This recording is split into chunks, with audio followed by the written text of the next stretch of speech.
due to improper charging हैन के हुन्छ भोल्टेज अफ ब्याट्री डिक्रिजेस हो घट्छ which is called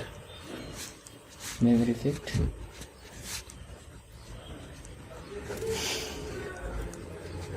यसलाई चाहिँ मेमोरी इफेक्ट भन्छ बुझ्नु अब यसबाट जोगाउनको लागि के गर्ने त how to be safe from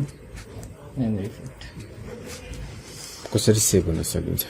ब्याट्रीलाई fully charge गर्नु पर्यो ब्याट्री लो भएपछि चार्ज गर्ने र जस्तो अब 90% भन्दा बढी चार्ज गर्ने फुल्ली एकदमै फुल्ली चार्ज गर्नु पनि त्यति ठिक हुँदैन हैन 98 95 भन्दा माथि गयो भने स्टप गर्नु पनि सकिन्छ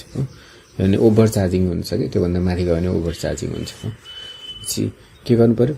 charge battery when it is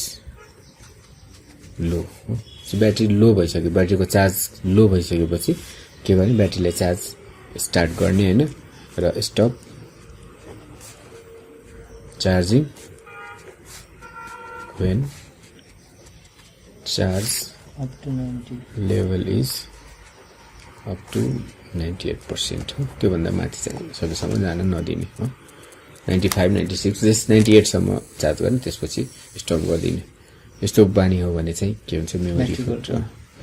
अब यो छिटै बिग्रिदैन ब्याट्री 1 वर्ष 1.5 वर्ष त यतिकै पनि चल्छ जसरी युज गरे पनि चल्छ अब न तर अब यदि लामो चलाउने हो भने हैन 1 2 वर्ष 3 वर्ष 4 वर्ष